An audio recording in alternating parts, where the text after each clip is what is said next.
I'm just going to share your post. That's easier. All right, we are live. Welcome everybody to the second panel of the New Year's Indie Book Blitz. Haha! Finally said it smoothly. It only took 4 lives. But we're back with my people, the Dark Fantasy Author Panel. I mean, I love all the authors and all the panels, but this is my heart and soul right here. I'm super excited. We have W.D. Kilpack on. We have Emma L. Adams on. We have T.L. Brown on. Nikki Lee is on. And Michael is on. Welcome, everybody. How are you doing? Doing well. Fantastic. Good, yeah. Excellent. 6 o'clock in the morning for me. So sipping that coffee. Bring out that coffee. Writers are allowed to have coffee anytime they want it. Oh, so for those who don't know everybody, because some of you have been on panels with me in the past, specifically around Spiffbo, the self-published fantasy blog off. But Nikki and Tracy, this is your first time on the channel, so welcome. I'm going to let you guys start us off since you're brand new. We're going to go around and just introduce ourselves, what kind of dark fantasy we write, and what book or series we feel like we're sort of known for. So Tracy, why don't you kick us off, and then we'll go around the window. Sounds awesome. So I go by T.L. Brown if you're looking me up as an author, but you can call me Tracy. And I actually did not start out in dark fantasy. I started out in mysteries, paranormal mystery, but the dark side called me and I needed to make that jump. So I'm known in dark fantasy for my Bella Rose Witchline series. You can see a little bit up above me, some of the pictures. I'll show a book though. That's a little easier to see. And at present, it's a 2-book series with the 3rd one coming out next year. So thank you for having me today. I'm really excited to be on this panel. I'm so excited to actually meet you face to face. I followed you on Instagram for a bit, and when I saw your name on the signups for the panel, I was like, oh, I get to actually talk to Tracy in person for the first time, which is so weird. No, I know if they're watching this, you're probably like, these writers don't see each other face to face all the time. But, yeah, here we are. So welcome, and welcome, Nikki. Thank you. Hi, so I'm Nikki. I'm from Aotearoa, New Zealand. So I'm in Auckland at the moment, and it is stinking hot and muggy. So I guess I'm mostly well known for The Raccoon's Familiar, which is this book. It's kind of a YA dark fantasy. Girl accidentally ends up bonded with the monster. Things don't go well. Ends up on the run and wanted. So it's kind of magic monsters and shenanigans. So it's dark fantasy in that, but there's a bit of humor in it as well. So I kind of picture it as a road trip with the monster. And people seem to light up when I say that. And for me, I also write a bit of horror. So my dark fantasy tends to also span into like horror short stories and things like that. So I guess the most recent release would be this horror anthology that's Remains to be Told by a very well-known horror author in New Zealand called Lee Murray. So she edited it. And my claim to fame is Neil Gaiman has a poem in it. So I was like, oh. So I was very excited to learn that I was sharing a table of contents with Neil Gaiman. So yeah. Oh, yes. We got a good question in the chat that we're going to come back to, John, about dark fantasy categories. But we're going to get through our introductions first, and then we'll jump into that. So, Michael, welcome back. Congratulations on how far your Spiffbo book went. Well, thank you. Appreciate that. Yeah, I'm just really glad that Andrew liked it and could share it with some readers who might also like it. So I like that we already got this conversation going about what is dark and grimdark and all that. I actually am no longer calling my book grimdark. It's gritty epic fantasy. That's what I'm going with from now on. And actually, here it is. This is The Price of Power, book 1 in a 5-book series. It's kind of like Game of Thrones meets X-Men, or Joe Abercrombie's First Law meets a Plot. Not to say that it's anywhere close to either Game of Thrones or Joe Abercrombie, but that's just the way you pitch it, you know. It's a story of grief, loss, redemption, and the dangers of belief. So it's very heavy on the psyche, character-driven, emotional side of things, but with some, you know, every good fantasy's got to have a little violence. So unless you're Legends and Lattes. But that's the book. I can't remember what our other question is. Please stop me and put me out of my misery. The introduction one. Yeah, you're doing great. When All I right. saw your book cover the first time, I remember just being like, whoa, that's going on the TBR list. You know, we're not supposed to judge the books by their covers, but here it went. And I think on the last panel, you shared the story about your cover, and I've loved it even more ever since. So I have even more story about my cover, actually. I think this is going to be a limited edition soon, because I think I have to find, I'm on the hunt for a new artist right now, and I'm actually in conversation with somebody, and I hope they are not astronomically expensive, but if they are affordable-ish, it's going to be, oh man, I'm so excited. I'm going to redo both the covers, and they're going to be similar, but like even better. Oh, it's going to be so good. So sorry, that's just very fresh. It's like last night kind of thing. So. Wow. So first news. Yeah. Yeah. And Emma, yeah. Congratulations to you too on how far you went this year. It's really exciting. Oh, thank you. I was shocked. Yeah. I'm Emma. I write as Emma L. Adams, and I actually started out in urban contemporary fantasy, but still pretty dark. So that's kind of I've always enjoyed secondary world fantasy more. Even my urban fantasy, it got gradually more and more like fantastical, and eventually I was like, let's do complete secondary world. So this is my second epic fantasy series, Death Disciple. You can tell it's dark fantasy because it has a giant floating skull on the cover, which I feel like represents the subcategory.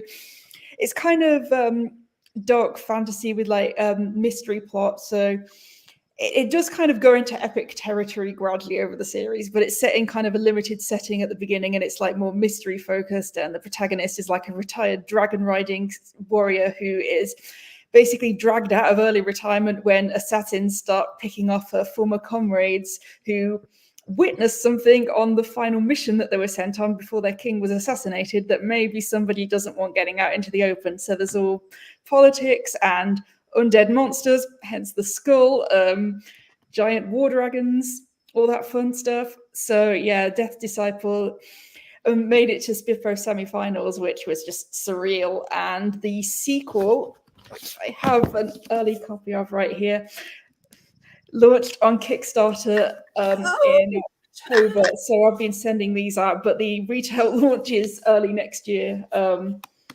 Very excited. It's hardback. It's very pretty, and I just love shiny new cover art. So that's so exciting. I'm working on book 3, so yeah. Yeah, and Emma, I think, was in the blog I was assigned to for Spiffo this year. And I've got to say, out of the books that I had read from the other authors in the blog, it was one of my favorites. And there are some great books that were assigned to that blog. I feel sorry for the judges, but I was super excited. Esme had a hell of a choice to make. I saw, I read her review. She did really good, really detailed reviews for all of them. But I was like, there goes my TBR list. Yes. And glad to have you back on and just talk more about writing. And we've already got some great conversations going in the chat. We are going to pull your questions over once we introduce WD, who goes by Bill. But I do want to encourage, we have a lot of people tuned in. If you're watching and you have questions for these authors about their books, about the writing, please drop them, because I will be going through and pulling them over for the panel to answer. So that's why we're doing it live. All right. Why don't you get us started strong by finishing up our introduction, Bill, and then we'll dive into some of the questions. Okay. Well, the book that I had entered in Spiffo is Crown Prince. And in my pool, I got to be second to a finalist, which was luck of the draw. And so, yay. But in this series, it's an 8-book series. 4 of them are out. And the main character is Nathar, who's the guardian of Merrick. And as the guardian of Merrick, he has sight. He can see into the future. He can touch things and see into the past. And one of the things as the guardian of Merrick is that he is basically he is trying to make sure that some of the horrible things that he sees don't happen, but he also knows that if he does too much, it can make them worse. And so he's trying to decide what he can and can't do. And so it starts off with the birth of the crown prince and taking the newborn and wet nurse and escaping the fall of the capital city, and people that are his closest friends dying, and he has to allow it to happen, and some things along those lines. It's got some stuff where I had a reviewer who said that one of the things that just kicked him in the teeth was in chapter 1, I gave him as a reader sight, and how it gave him just a real feeling for what it felt like to have sight and how much he hated it. And like Michael was saying, I call it epic fantasy, but I think that my stuff is called a lot of different things. And so people say, well, it's epic fantasy, but it gets pretty dark. And I have comments like that. The description that I've had most often is that it's sort of like Game of Thrones meets Tolkien. Yeah. I take that as an amazing compliment. So,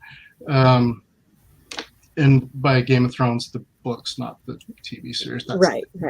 But anyway.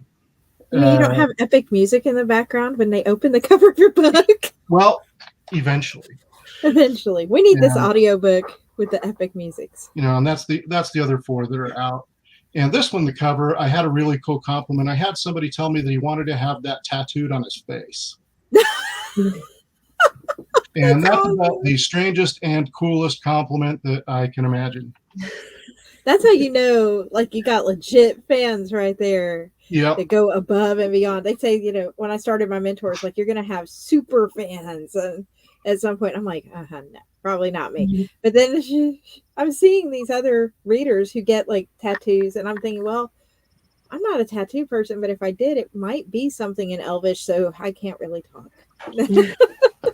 But yeah, we're going to dive right into questions. Yes, Chris, this is panel number 4. If you count the 2 lives we did yesterday, there are going to be over 15 panels, over 100 authors during the Blitz. So if you're new and this is the first panel you're catching, welcome. The replays are up on the playlist on my YouTube channel, or you can subscribe to see the ones that are coming up. And it's not just dark fantasy. We've already had Noble Bright epic fantasy. We've had a couple romance authors. We're going to have science fiction. We're going to have mystery panels. So it's going to be across the board. You can look through and bookmark the ones you want. But over a 4-day period, lots of new authors to meet. Wow. Sorry, I'm looking at my TBR list going, TBR is stack. It's going to die. Someone says grim bright. John says. So that leads us to that question about grim dark and other categories in general of dark fantasy. I think, like Michael said, I qualified some things when I first started publishing that I thought were grimdark that I then backed off on because I read J. Kristoff and I was like, this is not grimdark anymore. So I now have one series that is very grimdark. Grimdark from themes to the characters to every aspect. There is no hope. She knows that going in. There's a disclaimer on the front page saying there will not be a happy ending. Don't pick up the book if that's what you want. It's the tragedy of atoning for her destroying the world, essentially. And doesn't have a happy ending at the end of the book. But my other books, I would scale back and say they're just more dark epic fantasy or mythological dark epic fantasy. So I'm curious to hear where you guys feel like that line is between Noble Bright and then dark and then grimdark. I think that honestly, grimdark is so hotly debated in terms of what it actually is. I think because it's got the real grimdark fan base, they're very dedicated. They're very dedicated to their grim darkness, and there's some hard lines that get drawn. For me, it's more loose, and it's really become almost like a stylistic thing, in my opinion. That there are like little indicators within the book, the way things are described, and it's like, are the characters morally gray, right? And that kind of ends up being what gets things classified as grimdark. Whereas it used to kind of be, I think a true pureblood grimdark fan would say it has to have that element of despair, where there are really, truly not happy endings, not bittersweet endings. I think bittersweet endings don't really, like, you know, they win, but someone died, you know, like that's not quite, and not necessarily grimdark to a purist, from a purist perspective. I think there really has to be that element of despair for true grimdark. But I think a lot of stuff gets, like my stuff gets kind of wrapped into the grimdark sphere, because when I describe something, it's like, you know, a sword slashes someone's stomach and hot steaming guts spill into the snow, you know, like that's, I mean, it's dark, it's gross, you know, it's visceral. Right. Yeah, it's the horror elements. Right, but yeah. And I think well, that's actually a good point. If there's horror elements to a dark fantasy, does that make it grimdark? I don't know. I don't know about that. I was just thinking, like, I would never put my series in grimdark. And by the way, Michael, I agreed with like pretty much everything you just said. But I don't know. I have elements of horror in mine, which I didn't really even think about as horror until after the book was published. And a few people are like, oh, wow, I didn't know you liked horror and you were diving into that. And I'm like, what do you mean? They're like, did you see what you did to that guy? You know, so I don't know. I think you can have elements of horror. You definitely can have morally gray, and it's not necessarily grimdark, but it is a sliding scale, because if you ask 10 different people, 10 different readers in the fantasy, just dark fantasy genre, they're going to be all over the board with where books fall for them.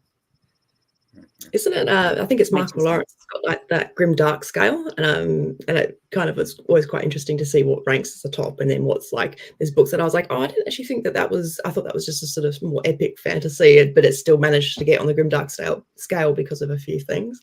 I always find that quite interesting, because everyone's scale is different. I think, like Tracy just said. Because I remember when I was trying to figure out what genre of fantasy the Rarkins Familiar fit into, and there was a really interesting kind of a graph that I've stumbled across on the internet. I wish I had it, where I found it from, but it had like obviously your noble right and then your grim dark, and then it had like noble dark and then something on the other side.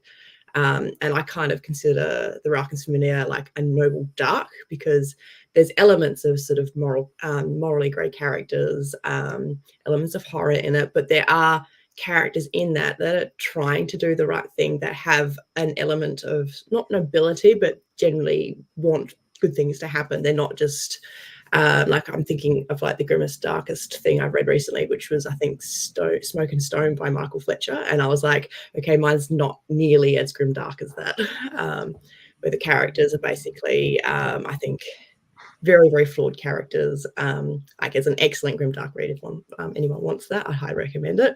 But I remember thinking, oh, there's no way that I could consider myself that level of grimdark. The Rarkins Familiar is way toned down in comparison.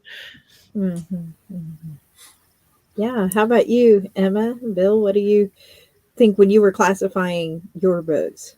What did you take into consideration? Yeah, I never considered mine as grimdark. Although I didn't think my books were that dark until it was pointed out to me, like horror elements. Because even my urban fantasy stuff, it was like, yeah, these fairies are not nice. They do pretty horrible things to people, and like demons and stuff like that. So, but I think with grimdark, it's that like sense of like despair, nihilism, hopelessness. Like, there's either no nice people, or like the few nice people, it doesn't tend to work out well for them. And I mean, I don't know. Different readers have different kind of views on like what it categorizes, what constitutes a grimdark. And I was like, I mean, I just wouldn't call mine. I don't think most readers would call mine grimdark, but so I just call it dark fantasy, because that seems vague enough that it's not like getting shoved into a box. Because I'm not very good at sticking to one small category and like limited expectations. But I mean, I have some characters who are quite grey, some who are trying to be good, some not so much. And I don't know. I think some of it is expectations.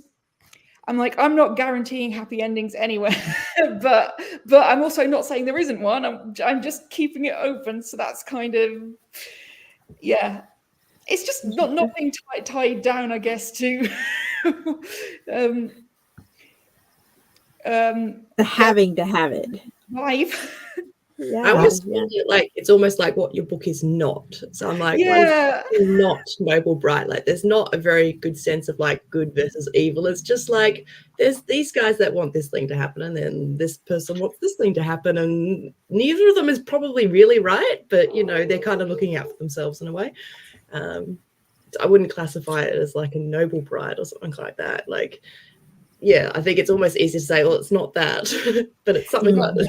It's not that. Yeah, I could just list all of these categories that I'm not, and it's somewhere between there and there, kind of. Yeah, what is the purpose of actually categorizing your work? To me, the only purpose really is marketing. So then you have to ask yourself, if you're like, is it helpful for me to market my work as grimdark, knowing that that's a smaller base than just fantasy or dark fantasy, and letting people self-select in? Because I mean, like, I've had people who are really into YA enjoy my book, you know, or lighter fantasy, and then I've had people who are really into grimdark enjoy it. So it's like, why would I put a limitation on myself? And what does it really matter what the genre is if you're, I mean, it's really just marketing. And then the question is, why would you market yourself in a way that's so niche? You know, unless you're trying to offset the negative reviews, right? The negative connotations. Someone picks up my grimdark series and they get to the end and the supposed love interest is unalived. Not going to tell anybody which love interest is unalived because there is no happy ending and that romance was never meant to be. I'm going to get some nasty reviews, but if I put it in there and then I got the disclaimer like, hey, this isn't going to have a happy ending, read on if you feel like it, then it's on them. Like, you read it anyway, knowing. But then I have the dark ones, like you said, that I leave in that more general, broad field because, like with the Vow That Twisted Fate, it's got dark elements, it's got a torture scene in it, but it's also not so dark that I feel like I need that level of warning. I think dark is enough to encompass it. Then it becomes what Emma said. You're doing it to like tell people what this is not, you know. It's like, what can you get away with saying it isn't, but keep your broadest base, you know. Jay Kristoff has the best Goodreads thing. Like, has anybody read the Empire of the Vampire? He does not believe in the endings. I think that's on his bio. It is, but he's got this, like, I guess it's like, I don't know if it's a review or a place he could write about the book. It is hilarious. It just keeps, it's like, this is not for children. And then he just keeps going on and there's like gifts and all these things that it's hilarious. It's one of the funniest things I've ever seen. I was like, I should do this, but. So Bill, what about your book? This is 1-star reviews on Twitter. It's hilarious. What Michael and Emma both were kind of touching on is that I don't like categories. I don't like labeling things just in general. And my stuff does bend genres in a lot of ways. And I have things that are paranormal. I have things that are genuinely frightening. I have stuff that I have cried when I wrote it. I have stuff that I laughed when I wrote it. So a lot of those things that are taking genres and bending them and blending them. And that's one of the things that I think makes I think it makes just good writing, but I think it also makes it to where it expands your audience rather than limiting it. And I never thought of my stuff in my head as dark. And then I never really thought of labeling any of my characters as morally gray until just recently with the Indie Ink Awards. I was nominated for Best Morally Gray Character and with Crown Prince. And then I said something to my wife about it and she said, well, that's how you wrote him. You did that on purpose. And I was like, I did. And with Nathar. And it was just that I didn't really think of him as morally gray. I just thought, well, he'll make the decisions that most people are not willing to make. He'll make those hard decisions, and he knows that he has to, and so he will. And I didn't think of it as morally gray, but he, he knows where the buck stops, that if he doesn't do it, then nobody will. And that's how I viewed it in my head, but I guess that's morally gray. And that if somebody is, there are times that there are people who you think that you are just wonderful people or are the most harmless people in the world or whatever. And if he sees that they are going to cause a problem, then he takes care of it. And if that's morally gray, well, okay. But I don't think of it that way. But I have people that, I haven't had people say that they don't like that character. And I do have characters that people love to hate. That I have characters, I just say the name and my wife has a physical response. She makes a noise every time I say the name, and she has a physical response. And those are the things that I like. I like having people have a physical response just saying a character's name. If that's dark, okay, but I never thought of it as dark. I thought it was just epic and big and having a powerful emotional response. That's how I like to describe it. But okay, if that's dark, then all right. You're like, wherever my readers are, wherever the most readers who are going to enjoy the book are, that's where we're going. Yeah.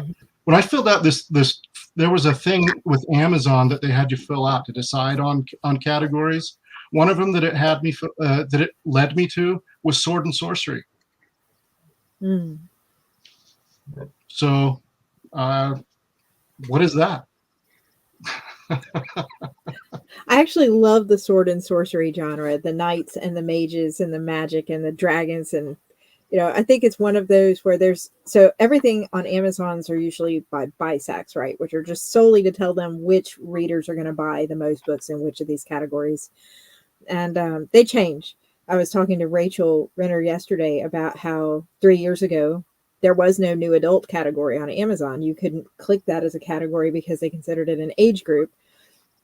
And so I had a book that I wrote to be new adult, and this girl's finishing college and all this stuff, but I didn't really know where to place it. And now I've been going through and going back through my books going, where does this fall now? How do I recategorize this to best fit the most readers? Because those categories can change too. But we got a good question this morning on Noble Bright. So we're going to go around and just do sort of show of hands.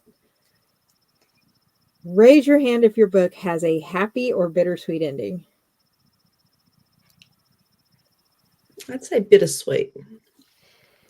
Wait, the book or like the series? I mean, the series is incomplete. My first book. I haven't written the end of mine. Yeah, So. I haven't finished the series yet. I'm writing book It's 3 not or really that 4. bittersweet. So It's just bitter. So it's really interesting that earlier today on the Noble Sweet. Bright panel, we got feedback where the writers were saying that does the Noble Bright fantasy have to have a happy ending? And by the opposite standard, would dark have to have a unhappy ending or a bittersweet ending?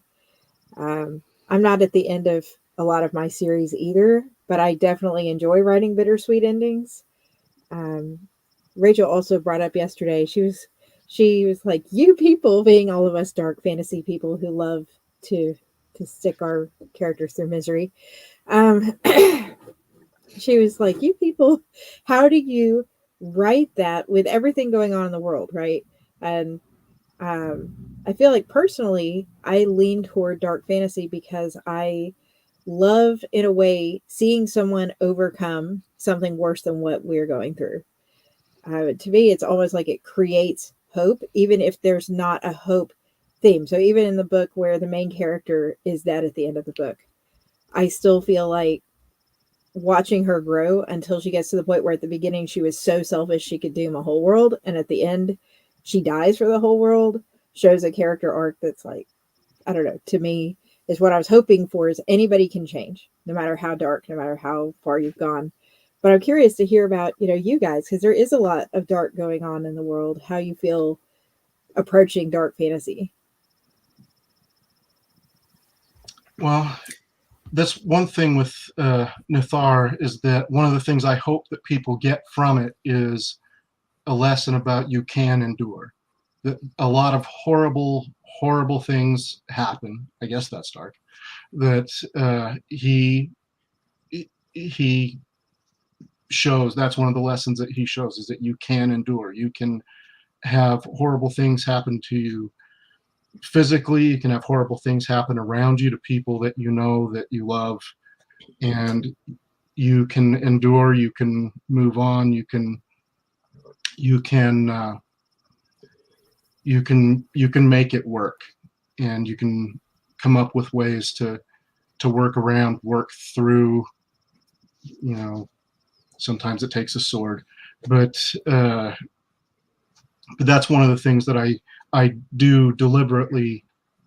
That was an intent with his character, was doing that, and that was something that I was reflecting some of the stuff in the world. I taught college for 25 years, and having a lot of students, especially in recent years, who were,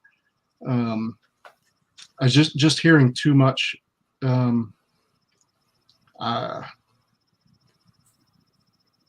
don't know, too much of the world, too much victim talk, and trying to have a lesson that to try and teach something that in a different way, as opposed to preaching, than having a story to try and teach something. Back to the old Samwise Gamgee. Spoken those stories, had every chance of giving up, only they didn't. So, yeah. How about you, Nikki? What do you feel like draws you into dark during everything going on? I guess it's the same. It's very similar to why I write horror, and part of it is it's a way of me to process various things that are happening in the world. So, so that's definitely part of it. And I think it's like kind of darkness is part of the human condition, I think, and it's a way of me sort of, I guess, understanding that. So again, it comes down to me sort of trying to process, like, in what situation would someone do this? Like, so like, why would someone choose to, I don't know, I'm trying to think of a good example that doesn't give away plot spoilers. Why would someone be this horrible to, say, like another character in the book, as like what is driving them? So I think it comes back to character and motivation, and from the darkness, and what draws me to that is me trying to process what is going on in the world. And like, it's kind of looking into what you're afraid of and going, okay, I'm going to explore this. Like, why am I scared of this? And sort of what aspect of this do I find either disturbing or something like that. So when I'm writing horror, I'm looking at like, what are like not just my concerns, but like almost humanity's concerns. Sort of like, so often I'll get, so it ends up basically meaning that a lot of my horror is like a genre mash of things. So so I'll write, like I wrote like a post-apocalyptic horror fantasy type thing with some ghosts. I've got another one that's about like these cursed shards, and then like what would push someone to sort of to the extreme to try and achieve what they're trying to achieve, but then sort of sacrifice all these things along the way. And sort of like kind of, yeah, like, is that sort of drive and what drives them? And yeah, so I guess it's a lot of it is me processing and looking at different parts of the human condition that are either disturbing, scare me, or are like oddly fascinating. You're like, why would someone do this? And it's almost me trying to understand why they would get to that point. So yeah. Yeah, so we have understanding the world, understanding people, humanity, maybe ourselves in those dark moments. How about you, Emma? What do you think? I feel like whenever bad things are happening in the real world, I want to read about characters who are having a worse time of it than I am, and who are dealing with problems that are completely unrelated to what's going on. So even if they're worse, there's no like direct connection to anything that's going on. I mean, I don't think it's a coincidence that I started to move away from urban fantasy set in like the real world into dark secondary world fantasy during the pandemic, which is what this series came out of, even though it has nothing to do with plagues or, yeah, I mean, there's zombies, but that's kind of the horror element.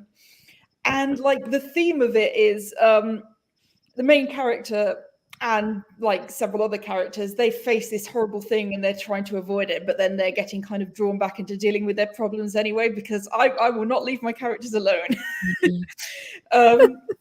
If you're avoiding something, it's probably going to come back and haunt you. Or yeah, personal and literal demons tends to be the sort of thing that I write about. So and I tend to not kind of like shy away from having characters like confront their problems like head on, even if they're like actual zombies or assorted monsters. But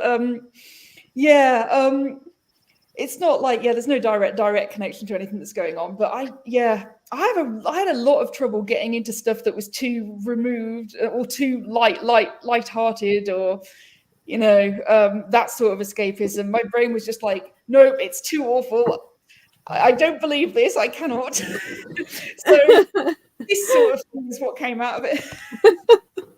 Yeah, there's definitely moments when I've read some like really noble bright stuff, and I'm like, how did you walk away without PTSD? Well, it's like Frodo Baggins, right? At the end, sails across the sea to overcome. I mean, that's the thing. Like the thing that I write about, everything tends to have like consequences, and I tend to go into that a lot. Like even with like magic and stuff, it's cool. It does cool things. Sometimes the things end really badly, and the characters have to kind of deal with that. And like that I think is why I tend to kind of go towards the dark end, because even if the magic is flashy and stuff, there's usually a cost to it and that sort of thing. Mm-hmm. Like raising the dead. Yeah. So yeah, Tracy, how about you? So I think to answer the question on if you're writing and there's a lot of horrible things going on in the world, for me it's kind of a total separate thing. Whether someone is reading or watching a movie that's horror, or maybe take dark fantasy horror out of it, it's terribly sad. It's just, I think when you're reading and watching, taking in stories that are extreme in some way, horror, sad, whatever, it's a safe way to experience the emotion. You don't have to go through it.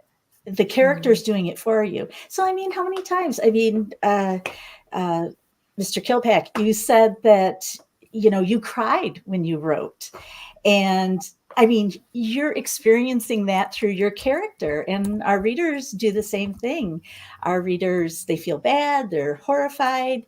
I had a reader, I jumped genres, like I said, and a reader of my first genre read the first book in my next one and sent me an email saying it was everything she hated in the world. So I'm like, score! I pulled out some emotion there. So I think that's how it kind of works, at least from my perspective. I think I have a lot less experience than the other panelists here in those areas. But that's just kind of my takeaway. And in my present in my Bella Rose Witchline series, my characters live in the between. They're not, I have no shining knights. I have no arguably there might be someone who's not so good. But for the most part, everybody lives, even the good guys live in the gray area. And it's just, I think that's where most people live. Good people do bad things and vice versa. So that's just where I fall. Yeah. And I think regardless of your experience, what draws you to a certain genre is, I don't know, very personal. And I think that's really what I'm getting to. And I've still got Michael to ask this too. But it seems like with each of us, we're drawn to this genre for very different but ultimately connected reason. We're looking for understanding. We're looking to experience, to work through different things.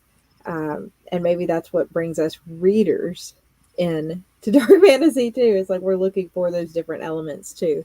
How about you, Michael? What brings you into the dark? Well, first let me say morally gray is my favorite color. So, and I agree with a lot of what Tracy said there about the safety of experiencing things and living through them through your writing. I think I used to do that a whole lot more when I was a short story writer. And I still think I do it to some degree, but in my book now, but the characters have kind of taken on their own path. And that's just what ends up happening. But for me, it's two things. I cannot help but create fantasy worlds, and I cannot help but value authenticity. And when I write a fantasy world, I find that something is more relatable when it's closer to reality. And so if I wasn't obsessed with fantasy worlds and creativity in that way, then I'd probably just write fiction that was also really dark, right? Because of that innate drive in me to appreciate authenticity in a fictional story. So there's this fine line being danced of what's this fantastic thing occurring and how do I create authenticity within that fantastic thing. And that in and of itself is like a secondary job as a writer that's so fun, is to make the world so fully fleshed out and detailed with authenticity. So I think dark fantasy is just more relatable inherently. There's this inauthentic, incoherent thing that has always bugged me with, like, I'm just going to use Mistborn as an example. Vin is this kid and she goes out there and it's like, hey, we just murdered 50 people. Like, all right, hey, let's talk about something else. And it just bothers the shit out of me to no end that in non-dark or grim dark stories, these characters are just like, oh, we just killed a bunch of people, it's all good. When we all know that like, unless you're a complete psychopath, murdering someone, even if it's for the good and saving the world and preventing apocalypse, has a drastic toll on the human psyche. And so I think you lose relatability. And I think that fantasy becomes escapism at that point, rather than the type of dark fantasy that I like to write, or gritty epic fantasy that I like to write, where I want people to experience some kind of personal journey as well, like some kind of deeper understanding.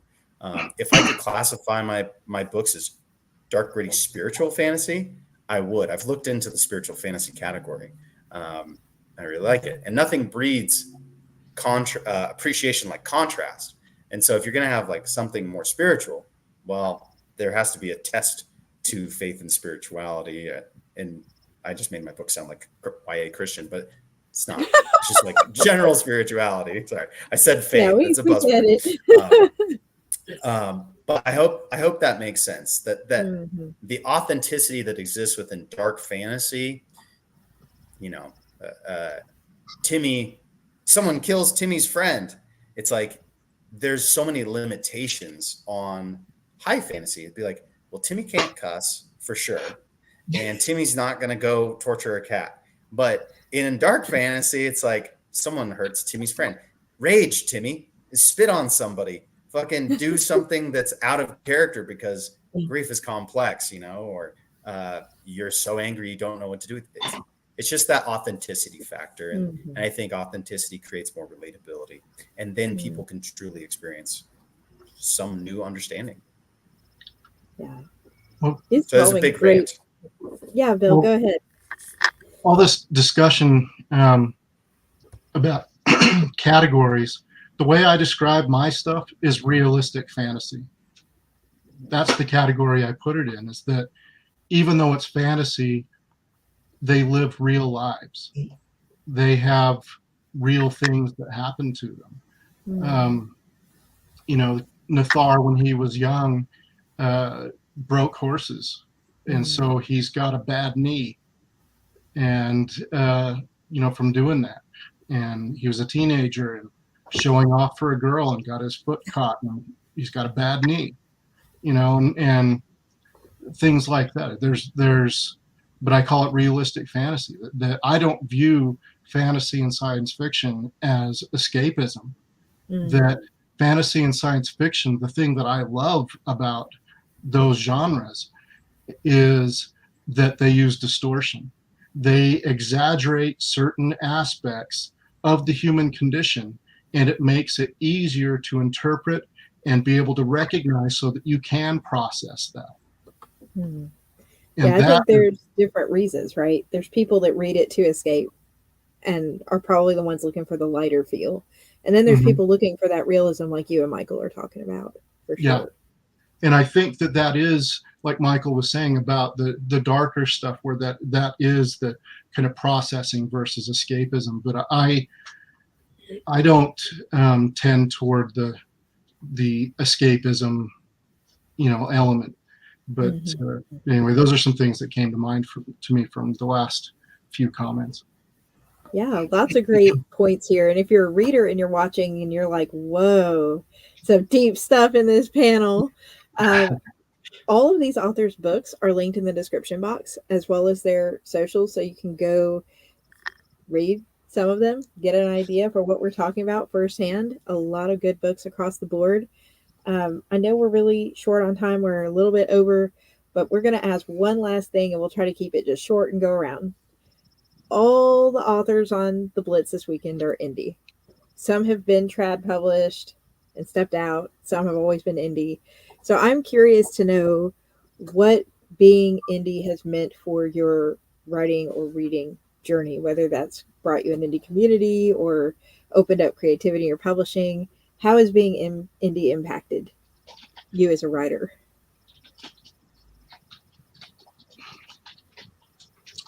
It's definitely hard that being a one-man show. I do have a strong marketing background that made a lot of that easier, but I didn't know that this indie community existed until SPIFBO. I was totally on my own, and I met somebody who interviewed me for a blog, and then he told me about SPIFBO, and it was just days before the entry deadline. And so and then he reminded me the night before, and I set an alarm to enter, and it turned out that all the entry spots were filled in 20 minutes. And so I literally, it was like a space of hours from the time that I knew about it until I entered. And so but I didn't even know that this community existed, and that's been an amazing experience, because my experience in the writing community in general has not been great until this. And the indie community now has changed my view of the writing community. And so, but it's been very difficult, because I do all of it. I do my own cover art. I do all my own editing. I do all my own layout and design. So that's very difficult. It's very time consuming. But on the other hand, because I'm doing it all, I make all the decisions, and so I have that control aspect. But I also, the buck stops with me, and so if it's good, then yay, and if it's bad, then well, okay, that's on me. But I like that. Try again on the next book. We'll be good. And I do like that when I screw up, I'll fix that. Hopefully nobody saw that, and I'll fix it. But but it's a tough go. And I keep seeing in some of the blogs and stuff, people saying, well, with all the marketing, when do I get to write? Oh yeah, that's real. If anybody sees that and says, oh well, that's real. And and so right now I have a sci-fi epic sci-fi dun dun dun that was supposed to be out at the end of November. It's still not out. And doing the editing, there's stuff that it's like, what was I thinking? Still not out. I'm doing rewrites and doing some revisions, but that's and part of that is just with traditional publishers, there were things that they wanted changed that I was just like, I don't think so. So you get to keep the creativity, but it's a lot of hard work. People do not indie publish well. I mean, you can write your Microsoft Word document and throw it up into Kindle and hope for the best. But most of us have to really work hard to bring together a good project. And then there is that community, like you said. We were talking about that on the previous panel. You just got to find it, and it takes a little bit of searching. But how about you, Michael? How's been going indie impacted you as a writer? It's been great. It's really, so imagine I went traditional for a second. Okay. Just imagine that for a second. My book would still probably be in the process of being edited by an editor, still getting cover art, still not yet released, right? I would have sold 0 copies at this point. And that doesn't really sit well with me. My book was ready when it was ready, and I wanted the control over it. It's really the difference between, would you rather be the CEO of this thing that you love forever, or would you rather get locked in at like a mid-level management position for the rest of your life with something you love? Because that's really the difference. If you go trad, you're just going to be a mid-level manager, right? For the most part, chances are. If you go indie, you're always the CEO. Which is great. So you get the creative direction, you get to have the vision, you get to decide who works for you, who doesn't. You get to decide every single thing. And you get to go at your own pace. That's really what it is for me. I like to move fast, and I, not to say I sacrifice quality or anything. I probably went over my 200K book, 7 rewrites, which is a lot. But it's just crazy. It's like, it would be like raising a child until the age of 5, doing all the shittiest work of that experience. Oop, I just cut out. Where's my phone? I can't hear. And all of a sudden it's like, cut. Well, I hope, can you hear me? Give me a thumbs up. Yeah, we can hear you. Okay, I can't hear you. This is so weird. So it'd be like raising a child, doing all the shitty things until they're age 5, and then going, here you go, and turning them over to some random sales couple to raise the child for you from that point on. It's like, it doesn't make any sense to do that. So I'll stop talking since I can't hear anything while my phone is ringing.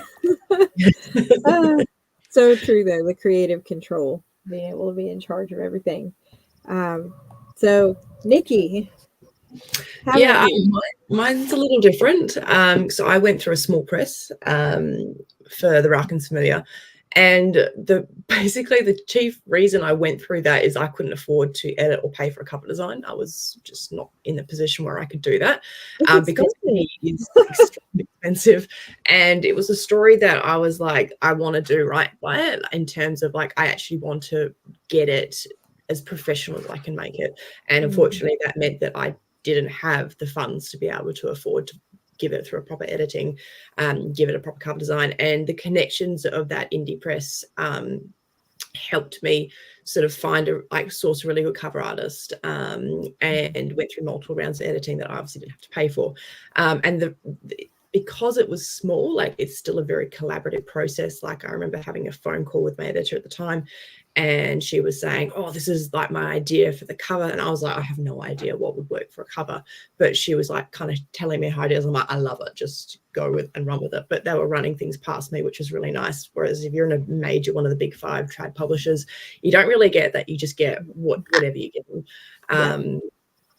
And still, from like the marketing side of things, is like, you always, like, regardless of where you are on the trad indie scale, as you're always going to have to doing some kind of marketing. There's definitely a bit of a myth, I feel like, that if you're trad published, your marketing gets handled for you, and unless the hero author of the season, it's not the case. All those authors are going to have to do a crap ton of marketing. So yeah, and I feel like indie authors even more so, but but even with a small press, I still had to do a lot of marketing myself, a lot of like connecting with people. But I think for me, the indie community, I'm sure everyone's already kind of touched on already, is obviously the community is great. And in terms of when I'm reading indie, is I'm finding a lot of them are pushing the boundaries a lot more. Like, they're writing just slightly outside what the trad pubs would kind of consider safe.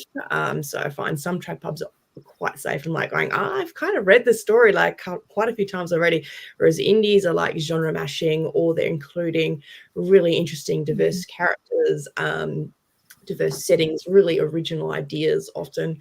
And I'm finding that I'm getting a lot of that really original creative stuff coming through in the indie more than I'm seeing it in the trad. I feel like the trad pub sometimes gets stuck in a rut where they know what sells and they just go with that. There's obviously books that break that mold, but I'm finding in the indies is it's really, really original and thought-provoking work that's coming out. So it's quite why I enjoy reading it, and why I love that community. And the other aspect was a bit of control. Like I've done both self-publishing and small press. And the self-publishing was purely because I have a story that's ready to go. It's literally not doing anything. So I might as well just release it myself. And because it ended up being much more affordable at the time to do. So yeah, that was kind of the two reasons for me. Yeah. If anybody's watching and they're like thinking of getting into publishing a book, there's a video on my Indie Author Behind the Scenes playlist about the different kinds of publishers, the hybrids, the indie presses, the self-publishing. I think everybody, when they hear, a smaller press like what you went through, Nikki, they think about the vanity presses that want $10,000 to publish one book, and really take your money and give you very little in exchange. But there are some legit small indie presses who charge a very reasonable sum to basically be that person to help coordinate the editing and everything and get you a better rate. But yeah, if you're interested, go watch that video. I think I brought some guest authors on that panel, and editors who chatted about things to watch out for, just to make sure. Whereas, if you self-publish, you have to come up, like Michael said, with everything. And Bill said too, you've got to coordinate your covers and your editing. And there's a way to do that, but it can take time. And everybody has their hand out for money back on an indie book. And really, you don't make as much as you think you would make publishing a book indie, even if you keep more royalties. So yeah, the challenge is real. But yeah. Speaking of making money, can I just really quickly, before I forget, like a fourth time, my book is on sale only in the UK today. So it's on sale for 99 cents, the ebook. I forgot to say it like 5 times, so I just remembered. Thank you for letting me interject. But go get it if you're in the UK. And check out the other books too. I don't know who else has books that are on sale, but the links to everybody's books are in the description. Tracy and Emma, we're going to let you go through yours, and then we're going to call it a day on the dark fantasy panel. Tracy, you want to kick us off on yours? Sure. I agree so much with what Michael has said. And Nikki, your experience in talking about at the end, how much marketing you're still doing, even if you're going through a press. I mean, unless you are Stephen King or, any of the greats out there that has teams working for you, we're not going to have that, even if you go. So why not just retain control of everything and self-publish? That's kind of, I'm a little bit of a control freak. So that's kind of where I fall into. But also there's a price and a prize for everything. So the prize is I get to choose everything. I get to make the decisions on covers or where my story is set. I know somebody who was indie, got picked up by a small press. She had to rewrite the book and change it to, put her character, up in the far up Northeast. And, I need to have a little bit more control than that. And then, of course, the price is you're doing everything. You don't make a lot of money. You spend more money than you make. Well, I can only speak for myself, but I spend more money than I make. And that's it. Those are the trade-offs, but I'm actively making that choice. And I never even queried, because I always knew I wanted to be in control of my artwork and what I put out into this world. And then I just want to make a comment. Luna, I've been reading the private chat or the comments in the chat there. And how often does the need for a bathroom to make it into a book? It was a key moment in my last book between a half demon and a witch. And sometimes bathroom breaks are required. And that's all I got. Yes.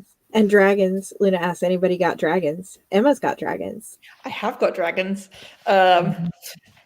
War dragons, not the fire-breathing sort, the I will tear your head off sort, but realism. Me too. Yeah, So, and Bill's got dragons. don't get me started on dragons. Stick around if you're dragons watching and you want dragons, because the dragon panel is the very next one, and it starts in an hour. So, yeah, Emma. Yeah, So, what about you, and what indie has been like for your writing journey? So yeah, like Nikki, I went through a small press originally. This was 10 years ago. I can't believe it was 2013. I don't know. Time is a mystery to me. So at the time, for similar reasons, I knew I didn't have the finances to do self-publishing right at the time. So that kind of, and I just I was trying to get an agent. I tried 4 or 5 times, and somehow I was always writing the wrong genre or the wrong category at the wrong time. And there's never really any advice for what you do when you end up in that sort of situation. Like, no matter which genre I picked, it was always wrong. Like, they didn't want, first it was kind of middle grade portal fantasy. I started out writing children's books, and I've not actually published any, because this is how far away from where I started I ended up. And then I signed with a small press for a series that was kind of new adult, when new adult was becoming a thing, but before it became associated more with contemporary kind of. At the time, mine was paranormal, dark urban fantasy set at a university, which is how it was kind of new adult. So no agent would know what to do with it. And I kind of knew that going in, so I just went straight to small press with this one. And I don't regret that choice. I mean, since then I've got the rights back and I'm fully indie now. But at the time it was it felt like the best option for that series. I had a 5-book series that I wanted to put out there, and it was the main thing that I was working on at the time. So, and through that, I kind of worked with editors, and I learned the process of working with cover designers. I did get quite a bit of control, so that kind of prepared me. But then some of the marketing stuff I didn't get complete control over, like trying to coordinate like price drops and stuff like that, and like just emailing back and forth to get anything done. Like, I realized I was a lot more of a control freak than I thought. And after I failed querying again, this time because everyone was telling me this is good enough, but we don't know what to do with it, and that was a familiar thing that I heard. And so with my next series after that, I decided to go indie, and then that was 2015. And since then, I've been just publishing what I want. And it's the control element, I think. Just the fact that I can switch genres, I can jump between categories and not end up in that weird kind of category where there's nothing I can do apart from write something different. But then when you've tried that 3 times, 4 times, 5 times, it gets a bit tiresome. And I had this stack of books that had just been sitting on my hard drive, didn't know what to do with them. And it actually ended up being a bit of an advantage when I went indie, because I could just put all these books out pretty fast to start off with, because I just had like 4-year backlog of manuscripts that hadn't gone anywhere. Yes. And then it kind of caught up with me, but I'm still, so now I have young adult, new adult, adult epic, adult dark fantasy, adult urban fantasy, contemporary fantasy. And yeah, it is a lot of work. Like, it is, I mean, I'm kind of glad that I went in the easy way, like the gradual learning curve, sort of gradually learning it all rather than jumping in head first. And then it takes a while to kind of find where you fit as well, because I'm still jumping around between categories, but right now I'm definitely staying in the SFF kind of general area, and like that's the community and stuff that I found. But it has taken a few years. I didn't just kind of walk straight into the right place. I kind of walked around bumping into things for a bit before I found the right door. So it got away from me a bit there. But yeah, definitely sticking with being indie. And I like kind of the freedom to do stuff. Like, I would just launch my new series through Kickstarter because I feel like it. And and that turned out to be a lot more work than doing that solo. It is a lot less writing. Yeah. But it's worth it. So yeah. Well, thank you all so much for being so honest, so open, and so candid. I know a lot of people have come to me and said I didn't know indie was a thing until I started watching panels. And welcome. You're now officially brought in, if that's you. You have 5 authors right here that are not me who you can read books from and just get a taste of indie books, because we have so much passion for our books. Every single person on this panel cares about our stories. We care about you as readers finding our stories and feeling the feelings we feel for these characters in these worlds. So please give these authors a follow, check out their work, and drop a comment in and let us know which ones you read, which ones you recommend. If you're watching the replay and you're like, shoot, I wanted to ask these authors a question, drop that in the comments, because I can message any of these people and get an answer for you. But thank you all so much for being here and so much for helping kick off the Blitz this year. This has been great. Really Thanks enjoyed for it. having Thank you us, for having Katherine. us. Thank Very you. fun. Thanks, everyone. Yeah, thank you. Have It's a nice happy meeting new year. everyone. And hopefully we'll see some of our commenters and watchers on the Dragon panel at 1 o'clock Central. Take care, everybody. Bye. Peace. Bye.